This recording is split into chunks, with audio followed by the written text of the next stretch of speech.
Sa bawat pahina ng ating kasaysayan, may mga kabanatang tila sadyang pinupunit o tinatakpan ng mas maiingay na pangyayari. Ang digmaang Pilipino-Amerikano na nangyari noong 1899 hanggang 1902 ay isa sa pinakamadugo, pinakamasalimuot at pinakamasakit na bahagi ng ating pagiging Pilipino. Pero bakit nga ba tila natabunan lang ito ng digmaang Espanyol-Amerikano? Bakit sa maraming libro ng kasaysayan sa buong mundo, madalas itong tinatawag lang na isang insureksisyon o pag-aaklas at hindi isang totoong giyera sa pagitan ng dalawang bansa? Ako ang inyong historiador dito sa Kasaysayan Vibe at ngayong araw, hihimayin natin ang mga katotohanang pilit na itinago ng panahon. Pag-uusapan natin ang mga kwento ng pagtataksil, ang kakaibang tapang ng ating mga ninuno, at ang mga madidilim na lihim na nag-iwan ng malalim na sugat sa ating bayan. Ihanda ang inyong mga isipan dahil ang paglalakbay nating ito ay hindi lang basta pagbabalik tanaw, kundi isang paghahanap sa katotohanan. Para lubos nating maintindihan ang lalim ng trahedyang ito, kailangan nating balikan ang huling bahagi ng ika-19 na siglo. Ang Pilipinas noon ay nasa gitna ng isang malaking himagsikan laban sa mahigit 300 taon na pang-aabuso ng mga Espanyol. Sa kabilang dako naman ng mundo, ang Estados Unidos ay unti-unti nang nagiging isang bagong makapangyarihang bansa. Nang magsimula ang digmaang Espanyol-Amerikano noong 1898, naging mahalagang bahagi ng labanan ng Pilipinas. Para sa mga Pilipino, ang pagdating ng mga barkong pandigma ng Amerika sa Luk ng Maynila ay isang senyales ng pag-asa. Ang pagkatalo ng mga Espanyol sa ilalim ni Commodore George Dewey ay nagbigay ng impresyon na ang mga Amerikano ay dumating hindi para manakop, kundi bilang mga tagapagligtas na tutulong sa atin na makuha ang matagal na nating pangarap na kalayaan. Noong mga panahong iyon, si General Emilio Aguinaldo, ang kilalang lider ng himagsikang Pilipino, ay nasa Hong Kong dahil sa kasunduan sa Biak na Bato. Pinaniwala siya ng mga opisyal na Amerikano, pati na ng mga konsul sa Asia at ni Dewey mismo na walang balak ang Amerika na sakupin ang Pilipinas. Ang pangakong ito, kahit walang formal na kasunduang pinirmahan, ay sapat na para makumbinsi si Aguinaldo na bumalik sa bansa at muling buuin ang ating hukbo. Pagkabalik niya noong Mayo 100, 1898, mabilis na nag-organisa ang mga Pilipino. Sa loob lang ng ilang linggo, matagumpay nilang nakubkob ang halos buong bansa, maliban na lang sa Intramuros sa Maynila kung saan nagtatago ang mga natitirang Espanyol. Pabor sa mga Pilipino ang takbo ng mga pangyayari at ang pangarap na maging isang malayang republika ay tila abot kamay na. Ang rurok ng pag-asang ito ay nangyari noong June 12, 1898, nang formal na ideklara ni Aguinaldo ang kalayaan ng Pilipinas sa Kawit, Cavite. Sa unang pagkakataon, iwinagayway ang ating watawat at narinig ang himig ng ating pambansang awit. Nagtatag ang mga Pilipino ng sariling gobyerno, gumawa ng konstitusyon sa Malolos at ipinakita sa buong mundo na kaya nating pamunuan ang sarili nating bayan. Pero sa kabila ng mga tagumpay na ito sa pamamahala, may isang madilim na ulap na unti-unting namumuo ang mga kaalyadong Amerikano na inaasahan nating kikilala sa ating bagong republika ay nanatiling tahimik. Ang mas malala pa, patuloy ang pagdating ng libu-libong sundalong Amerikano sa Maynila, kaya naman nagsimula ng magduda ang mga Pilipino. Ang unang malaking senyales ng pagtataksil ay nangyari noong Agosto 1898 sa tinatawag na Mock Battle of Manila o yung huwad na labanan sa Maynila. Alam ng mga Espanyol na matatalo na sila, kaya mas pinili nilang sumuko sa mga kapwa nila puting Amerikano kaysa sa mga Pilipino na tingin nila ay mababang uri. Nagkaroon ng sikretong usapan ng mga commander na Amerikano at Espanyol na magkakaroon sila ng kunwariang labanan. Pagkatapos ng ilang putok ng baril para lang hindi mapahiya ang Espanya, ibinigay na nila ang kontrol ng lungsod sa mga Amerikano. Ang pinakamasakit na parte ng usapang ito ay yung mahigpit na utos na bawal pumasok ang mga sundalong Pilipino, yung mga mismong naghirap at nagbuwis ng buhay para palibutan ng lungsod ng ilang buwan sa loob ng Intramuros. Naiwan ng mga Pilipino sa labas ng mga pader habang pinapanood ang mga Amerikano na kinukuha ang tagumpay na dapat sana ay para sa kanila. Ang tuluyang pagkasira ng alyansa ay formal na isinulat sa mga pahina ng kasunduan sa Paris na nilagdaan noong ika-10 ng Disyembre 1898. Sa isang magarang silid sa Pransiya, nagpulong ang mga kinatawan ng Amerika at Espanya para pagdesisyonan ang kapalaran ng milyon-milyong Pilipino nang wala man lang kahit isang kinatawan mula sa Pilipinas na pinayagang sumali. Si Felipe Agoncillo, ang diplomatang Pilipino na ipinadala para ipaglaban ang ating kalayaan, ay hindi man lang binigyan ng upuan at hindi pinakinggan. Sa kasunduang ito, ibinenta ng Espanya ang Pilipinas sa Amerika sa halagang 20 milyong dolyar. $20 milyong iyan ang naging katumbas ng kalayaan, ng buhay at ng kinabukasan ng isang buong bansa. Ang mga Pilipino ay parang naging mga panindalang na inilipat mula sa bodega ng isang imperyo papunta sa bodega ng isa pa. Nang makarating ang balita tungkol sa kasunduan sa Paris sa Pilipinas, ang Pag-asa ay mabilis na napalitan ng matinding galit at pagkabigo. Ang mga taong nag-alay ng dugo, pawis at luha para mapaalis sa mga Espanyol ay biglang naharap sa isang bagong banta. Ang Benevolent Assimilation Proclamation o proklamasyon ng mapagkalingang asimilasyon na inilabas ni Pangulong William McKinley ng Amerika noong Disyembre 1, 1898 ay nag-utos sa mga sundalong Amerikano na sakupin ang buong bansa gamit ang dahas kung kailangan. Sinasabi nila na dumating sila hindi bilang mga mananakop, kundi bilang mga kaibigan na magtuturo sa mga Pilipino ng sibilisasyon at demokrasya. Pero para sa mga Pilipinong nakatikim na ng kalayaan, ang mga salitang ito ay parang lason na binalot sa asukal.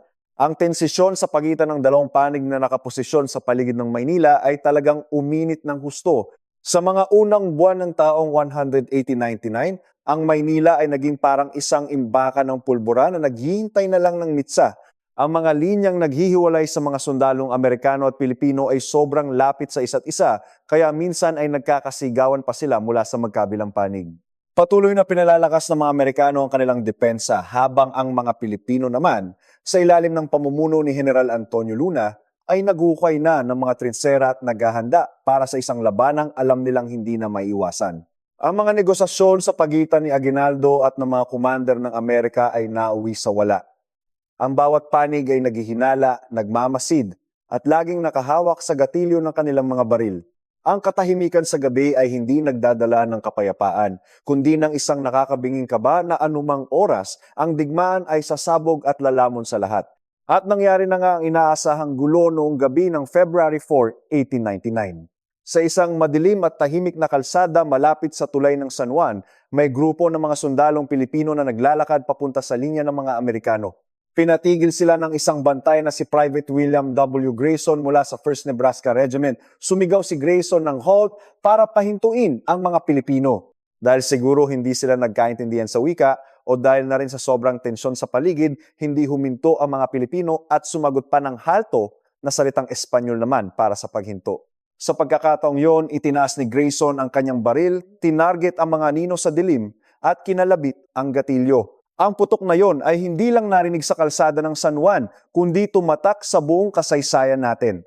Ang nag-iisang putok na yon ang naging hudyat ng isang malawakang labanan. Sa loob lang ng ilang minuto, ang buong linya ng depensa sa paligid ng Maynila ay napuno ng ingay ng mga baril, kanyon at sigawan ng mga sundalo. Ang mga Amerikano, na mas handa at mas organisado sa ganitong sitwasyon, ay mabilis na naglunsad ng isang malaking pag-atake. Sa kabilang banda, nabigla ang mga Pilipino. Marami sa mga opisyal ng hukbong Pilipino ay nasa Malolos o nasa mga selebrasyon noong gabing yun, kaya naiwan ang mga ordinaryong sundalo na depensahan ang kanilang pwesto ng walang malinaw na direksyon. Pagdating ng madaling araw ng February 5, isang malungkot na tanawin ang bumungad, mga bangkay ng mga Pilipino na nakakalat sa kalsada at bukid, mga nasusunog na bahay, at ang tuluyang pagkawala ng pag-asa para sa isang mapayapang usapan. Sa mga unang buwan ng digmaang Pilipino-Amerikano, ang labanan ay idinaan sa tradisyonal na paraan. Yung mga hukbo ay nakahanay at harapang naglalaban. Ang hukbong Amerikano ay armado ng mga modernong armas, mga Krag-Jurgensen rifle, mga Gatling gun o mga machine gun na kayang magpaulan ng bala sa loob lang ng ilang segundo at malalakas na kanyon na kayang sumira ng kahit anong depensa mula sa malayo. Bukod pa dyan, may suporta rin sila mula sa mga barkong pandagat na nagpapasabog ng bomba mula sa dagat. Ang mga Pilipino naman ay umaasa lang sa mga lumang baril na nakuha sa mga Espanyol, mga itak, at mga anting-anting na naniniwala silang magliligtas sa kanila sa mga bala.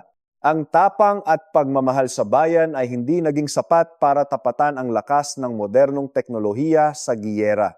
Kahit dehado sa armas, ang mga sundalong Pilipino ay nagpakita ng kakaibang katapangan. Hindi sila umalis sa kanilang mga trinsera kahit inuulanan na sila ng mga bomba. Mismo ang ilang opisyal na Amerikano ay humanga sa determinasyon ng mga Pilipino na lumaban pa rin kahit sugatan na o paubos na ang bala. Pero ang tradisyonal na giyera ay usapin ng gamit at plano at sa aspetong ito, talo ang unang republika ng Pilipinas. Ang mga hukbong Amerikano sa ilalim ni General Elwell Otis at Arthur MacArthur ay tuloy-tuloy na sumulong pahilaga para habulin ang gobyerno ni Aguinaldo.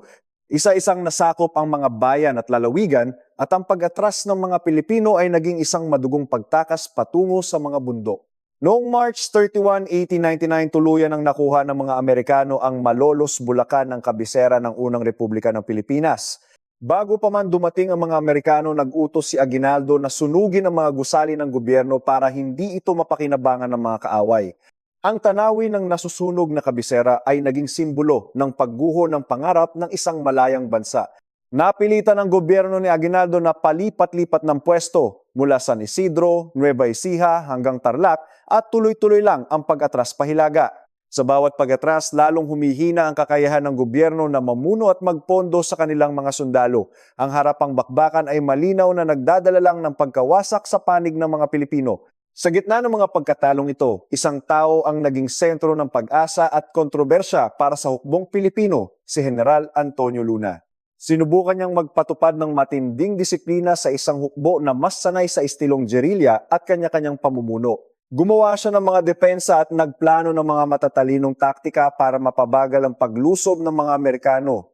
Pero dahil sa pagiging mainitin ng ulo at sobrang higpit niya, marami siyang naging kaaway sa loob mismo ng gobyerno ni Aguinaldo. Ang kawalan ng pagkakaisa, ang politika, at ang mga personal na away sa pagitan ng mga Pilipino ay naging kasing pangarib na rin ng mga bala ng mga Amerikano. Ang problemang ito mula sa loob ang unti-unting sumisira sa pundasyon ng Republika. Ang trahedya ng hindi pagkakaunawaan ay umabot sa sukdulan noong June 5, 1899 sa Cabanatuan, Nueva Ecija. Si General Antonio Luna, matapos makatanggap ng telegrama na nagpapapunta sa kanya sa isang meeting kasama si Aguinaldo, ay pinatay mismo ng mga kapwa niya, Pilipinong sundalo, mga miyembro ng Batalyong Kawit na dati niyang pinarusahan dahil sa hindi pagsunod. Ang pagkamatay niya ay isang madilim na bahagi ng ating kasaysayan at malaking kawalan sa aspetong militar. Nawalan ang Pilipinas ng pinakamagaling nitong general sa oras na kailangan siya. Pagkatapos mapatay si Luna, mabilis na nagkawatak-watak ang natitirang organisasyon ng ating hukbo. Nawalan ng direksyon ang mga sundalo at madali nang napasok ng mga Amerikano ang ating mga depensa. Ang pagkawala ni Luna ang naging hudyat ng pagtatapos ng unang bahagi ng giyera. Dahil sa sunod-sunod na pagkatalo at paghina ng regular na hukbo, naisip ni Emilio Aguinaldo na ang harapang pakikipaglaban ay parang pagpapakamatay na lang. Noong November 1899, naglabas siya ng opisyal na utos na buwagin na ang regular na hukbo at lumipat sa estilo ng gerilya. Inutusan ng mga sundalong Pilipino na bumalik sa kanilang mga lugar, magsuot ng damit magsasaka at palihim na umatake sa mga tropang Amerikano. Ito na ang simula ng ikalawang bahagi ng giyera, isang yugto na mas madugo, mas malupit at kung saan hindi na malaman kung sino ang sundalo at sino ang inosenteng sibilyan. Ang labanan ay hindi na sa malalawak na kapatagan nangyayari, kundi sa mga liblib na gubat, sa madidilim na eskinita ng mga bayan at sa loob mismo ng mga bahay ng mga Pilipino. Sa digmaang gerilya, naging pinakamalaking kakampi ng mga Pilipino ang kalikasan, ang makakapal na gubat, ang mapuputik na daan pati na ang tindi ng init at ulan sa tropiko ay talagang nagpahirap sa mga sundalong Amerikano na sanay sa malamig na panahon at malalawak na lupain. Ang mga gerilyang Pilipino na tinatawag ng mga Amerikano na insurrectos ay bigla na lang aatake mula sa matataas na damuhan at mabilis na tatakas pabalik sa gubat na parang mga anino. Ginamit nila ang mga patibong, mga sibat na kawayan at mga biglaang ambush para pahinain ng loob at bawasan ang bilang ng mga kalaban. Ang plano ng mga Pilipino ay hindi para manalo sa malalawak na bakbakan, kundi para patagalin ang giyera, pahirapan ng mga Amerikano, at umasa na dahil sa laki ng gastos at dami ng namamatay ay mapipilitan ng Estados Unidos na umatras. Ang paglipat sa digmaang gerilya ay nagdulot ng matinding inis at galit sa mga sundalong Amerikano. Hindi nila makita ang kanilang mga kalaban at madalas nilang maranasan na ang mga taong nakangiting nagbebenta sa kanila ng prutas sa umaga ay sila rin palang babaril sa kanila pagdating ng gabi. Dahil hindi nila malaman kung sino ang gerilya at kung sino ang simpleng sibilyan, sinimulan nang ituring ng mga Amerikano ang buong populasyon ng Pilipinas bilang mga kaaway. Ang takot at ang palaging banta ng kamatayan ang nagtulak sa mga sundalong Amerikano na gumawa ng mga bagay na labag sa batas ng digmaan. Naging normal na lang ang mga kampanya ng paghahanap at pagwasak.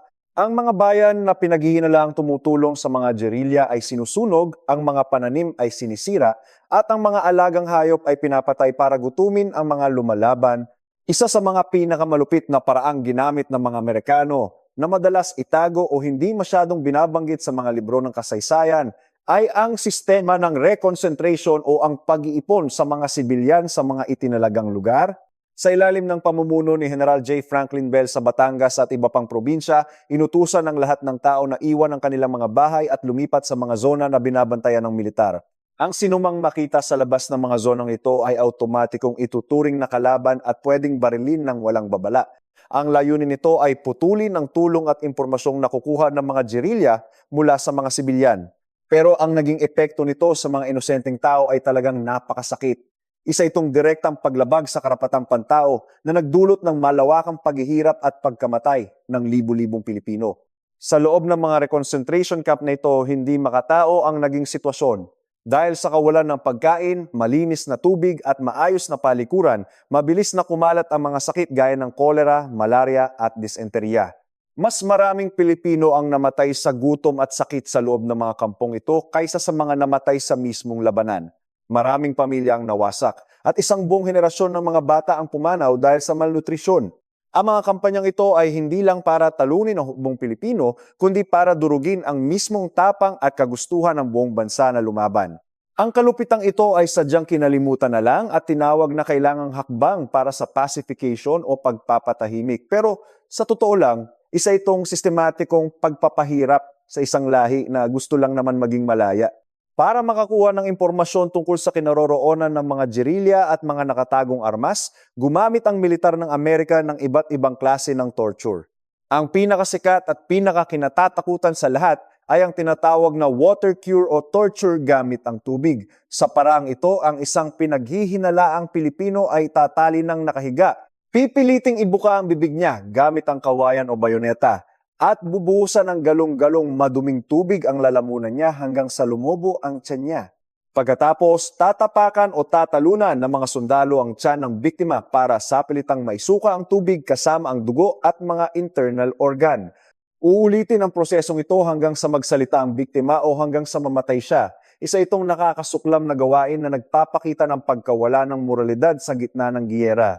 Hindi rin natin pwedeng baliwalain ang katotohanan na ang giyerang ito ay nag-udyok din ng pagkakawatak-watak sa hanay nating mga Pilipino. Ginamit ng mga Amerikano ang matagal ng away ng iba't ibang pangkat etniko para palakasin ang kanilang puwersa. Isang halimbawa nito ay ang pagbuo sa mga Macabebe Scouts mula sa Pampanga.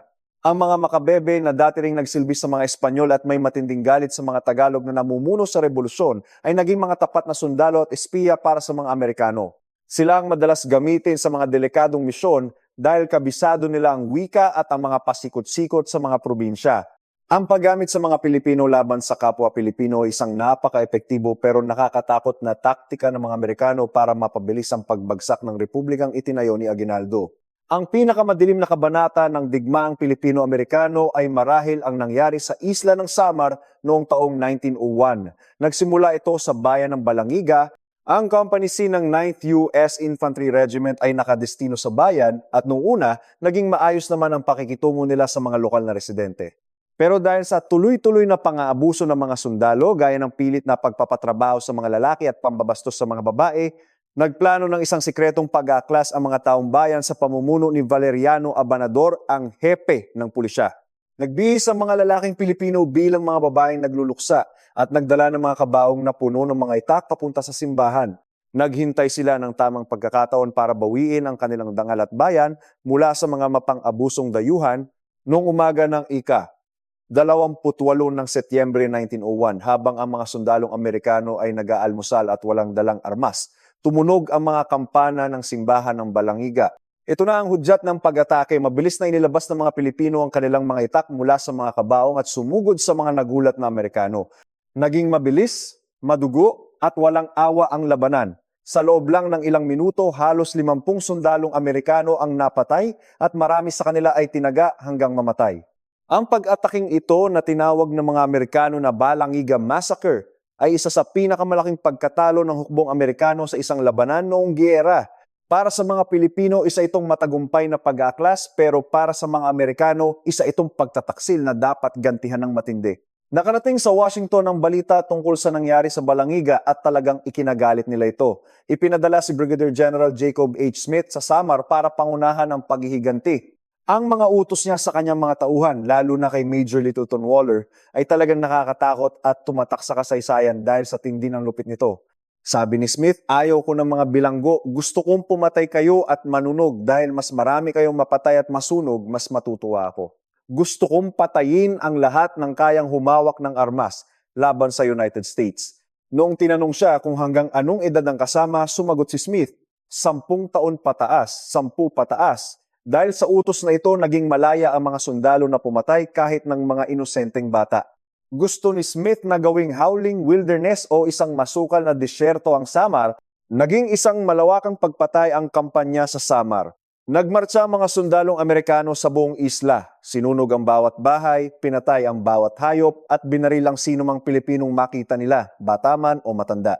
Naubos ang mga bayan sa apoy at naging kulay dugo ang mga ilog.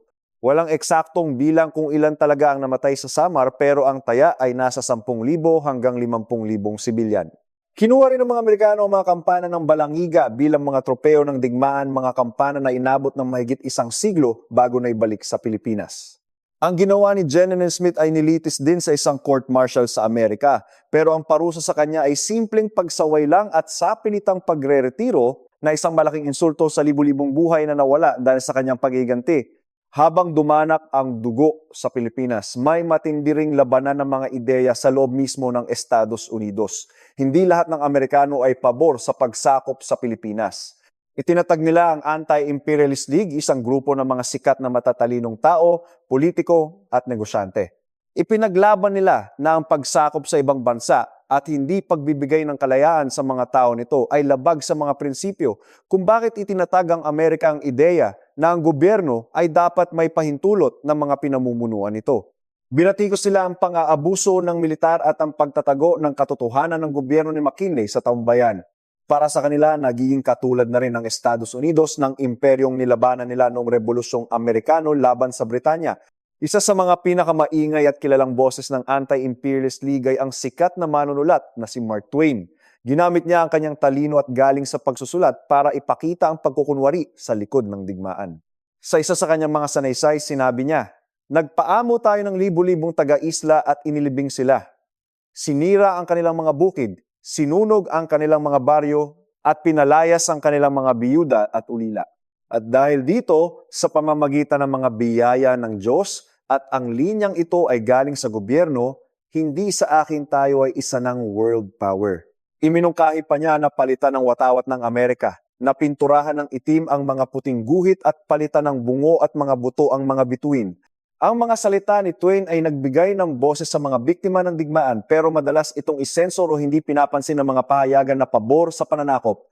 Para mapanatili ang suporta ng publiko sa giyera, gumamit ang gobyerno ng Amerika ng matinding propaganda at censorship. Ang mga balita galing sa Pilipinas ay mahigpit na sinasala ng militar bago ipadala sa mga dyaryo sa Amerika. Ang mga kwento tungkol sa kabayanihan ng mga sundalong Amerikano ay pinalalaki, habang ang mga ulat tungkol sa pagpapahirap, pagsunog ng mga bayan at pagpatay sa mga sibilyan ay itinatago o itinatanggi. Ang mga Pilipino ay inilalarawan sa mga drawing bilang mga mababangis, walang pinag-aralan at mga batang kailangan ng gabay ng mga puti. Naging pangunahing tool ang racism para bigyang katwiran ang mga ginagawang kalupitan. Sa paglipas ng panahon, naging matagumpay ang strategy na ito para kontrolin ang isip ng mga tao, kaya naman ang mga madidilim na katotohanan ng gyerang ito ay matagal na nabaon sa limot sa mismong kasaysayan ng Amerika. Balik tayo sa Pilipinas kung saan ang pamunuan ng Republika ay patuloy pa rin kumikilos. Noong taong 1901, si General Emilio Aguinaldo at ang kanyang maliit na grupo ng mga tapat na tauhan ay nakarating sa liblib na bayan ng Palanan sa Isabela, malapit sa baybayin ng Pacific Ocean. Dito, pinamahalaan niya ang giyera sa tulong ng mga mensaherong palihim na naglalakbay sa mga bundok. Pero nagbago ang takbo ng tadhana nang mahuli ng mga Amerikano ang isang mensahero na may dalang mga sulat galing kay Aguinaldo na humihingi ng dagdag na tropa. Ang impormasyong ito ay nakarating kay General Frederick Funston, na agad nagplano ng isa sa pinakamatapang na panloloko sa kasaysayan ng militar para mahuli ang lider ng himagsikan. Ginamit ni Funston ang mga Macabebe Scouts para magpanggap na mga revolusyonaryong Pilipino na sumasagot sa tawag ni Aguinaldo. Naglakad sila sa kabundukan ng Sierra Madre sa loob ng ilang linggo, kasama ang ilang Amerikanong opisyal na nagkunwari namang mga bihag nila. Nang makarating sila sa kampo ni Aguinaldo sa Palana noong March 23, 1901, malugod silang tinanggap ng mga tauhan ng Pangulo na walang kaalam-alam sa patibong. Sa isang iglap, nagbago ang lahat. Nagpaputok ang mga makabebe at ang mga nagkunwaring bihag na Amerikano ay kinuha ang kanilang mga armas at inaresto si Aguinaldo. Ang pagkahuli kay Aguinaldo ay isang malaking panalo para sa mga Amerikano at isang matinding dagok sa moral ng mga Pilipinong patuloy na lumalaban. Dinala si Aguinaldo sa Maynila bilang isang preso. Noong April 1, 1901, matapos makita ang pagkawasak ng kanyang bayan at para maiwasan ang lalong pagdanak ng dugo, nanumpa siya ng katapatan sa Estados Unidos. Naglabas siya ng pahayag na nananawagan sa lahat ng mga Pilipinong lumalaban pa na isuko na ang kanilang mga armas at tanggapin ang kapayapaan. Para sa gobyerno ng Amerika, ang pagkahuli at pagsuko ni Aguinaldo ay tanda ng pagtatapos ng Giyerang Pilipino-Amerikano. Noong July 4, 1902, opisyal na idineklara ni Pangulong Theodore Roosevelt ang pagtatapos ng giyera at ang pagbibigay ng amnestisya sa mga sumuko. Kahit sinabing tapos na ang giyera, marami pa ring mga general at sundalong Pilipino ang ayaw sumuko. Ang mga lider gaya na Miguel Malvar at Macario Sakay ay itinuloy pa rin ang laban. Itinatag ni Sakay ang Republika ng Katagalugan doon sa mga bundok ng Sierra Madre at talagang naging tinik sa lalamunan ng mga Amerikano hanggang noong 1906. Para masira ang pangalan ng mga huling tagapagtanggol na ito, nagpasa ang gobyernong Amerikano ng Brigandage Act kung saan itinuring ang mga mandirigmang Pilipino bilang mga bandido o tulisan sa halip ng mga sundalo. Nagpatuloy ang giyera sa mga probinsya, lalo na sa Mindanao laban sa mga Moro hanggang noong halos 1913. Kung titingnan natin ang kabuuang epekto ng digmaang ito, talagang nakakalungkot ang mga numero. May mga 4,200 sundalong Amerikano ang namatay at halos 3,000 pa ang sugatan. Pero sa panig nating mga Pilipino, sobrang dami nang nawala at madalas ay hindi tayo sigurado sa eksaktong bilang. Sinasabing nasa 20,000 sundalong Pilipino ang namatay sa mismong mga labanan. Pero ang tunay na trahedya ay makikita sa dami ng mga sibilyan dahil sa gutom, sakit at mga patayang dulot ng giyera. Tinatayang nasa 20,000 hanggang 1,000,000 Pilipino ang pumanaw, isang napakalaking bahagi ng populasyon natin noon na nasa 7 hanggang 8 milyon lang. Bukod sa mga buhay na nawala, matindi rin ang naging pinsala ng digmaan sa ekonomiya at kultura natin. Ang agrikultura, na siyang pundasyon ng ating kabuhayan, ay halos bumagsak dahil sa dami ng namatay na kalabaw at mga sinunog na bukirin. Higit pa rito, ang ating edukasyon at gobyerno ay inayos base sa pamantayan ng Amerika. Itinuro ang wikang Ingles at ang sistema ng pampublikong paaralan, hindi lang para matuto tayo, kundi para unti-unting mabura ang ating nakaraan at mahubog tayo bilang mga tapat na sakop ng kanilang imperyo. Hanggang ngayon, ramdam pa rin natin ang iniwan ng digmaang Pilipino-Amerikano. Ang komplikadong relasyon ng Pilipinas at Amerika na may halong paghanga, pag-asa at mga nakatagong hinanakit ay nagsimula sa mga pangyayaring ito. Kapag hindi natin kinilala ang mga hirap at ang totoong nangyari sa ating kasaysayan, humihina ang pag-unawa natin sa sarili nating pagkakakilanlan. Ang kasaysayan ay hindi lang para sa mga nanalo, higit sa lahat para ito sa mga lumaban at nadapa, pero nag-iwan ng aral para sa mga susunod na henerasyon. Sa paglipas ng mga dekada, unti-unting nahuhukay ng mga historiador natin ngayon ang mga sikreto ng digmaang ito. Ang mga diary ng mga sundalo, mga sulat mula sa mga biktima, at mga litratong matagal na itinago sa mga archive ay nagpapakita ng mas malinaw at mas masakit na katotohanan ng nakaraan. Ang pagbabalik ng mga kampana ng Balangiga sa Pilipinas noong 2018 ay isang mahalagang hakbang para maghilom at aminin ang mga pagkakamali ng nakaraan.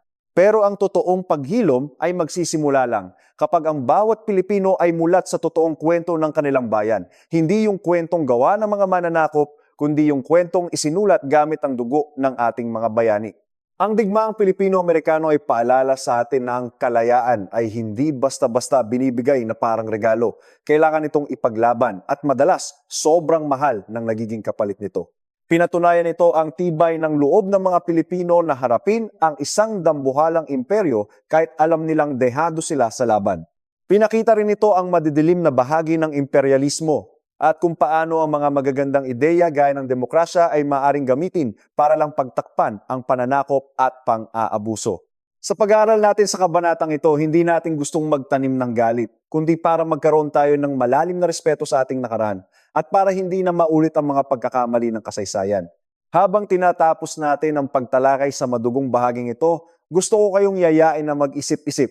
Paano kaya kung hindi tayo binenta sa Treaty of Paris? Paano kaya kung kinilala ng buong mundo ang unang Republika ng Pilipinas? Ang mga paano kaya na yan sa kasaysayan ay mananatiling mga tanong na walang sagot, pero ang sigurado ay ang katotohanang bunga tayo ng lahat ng mga laban na yon. Ang tapang ng mga sundalo sa Malolos, ang sakripisyo ng mga gerilya sa bundok, at ang hirap na dinanas ng mga tao sa Samar at Batangas, lahat sila ay may ambag sa pagkabuo ng ating pagkapilipino. Ang kanilang mga kwento ay buhay sa bawat pahina ng ating kasaysayan, naghihintay lang na muli nating basahin at alalahanin. Ang kasaysayan ay hindi lang basta nakalipas na. Patuloy nitong hinuhubog ang buhay natin ngayon at nagsisilbing gabay para sa ating hinaharap. Ang pagintindi sa digmaang Pilipino-Amerikano ay parang pag-unawa na rin sa ating sarili. Kung may natutunan kayong bago sa dokumentaryong ito, at kung naniniwala kayo na mahalagang balikan ang ating nakaraan, mag-iwan lang kayo ng comment sa ibaba. Ibahagi nyo ang inyong mga salubin tungkol sa kinalimutang digmaang ito. Huwag nyo rin kalimutang i-like ang video na ito at mag-subscribe sa Kasaysayan Vibe para sa marami pang malalalim na pagtalakay sa ating kasaysayan. Ako ang inyong historiador, na nagpapaalalang ang katotohanan kahit gaano pa ibaon, ay laging gagawa ng paraan para lumabas sa liwanag. Hanggang sa muli, mabuhay ang Pilipinas!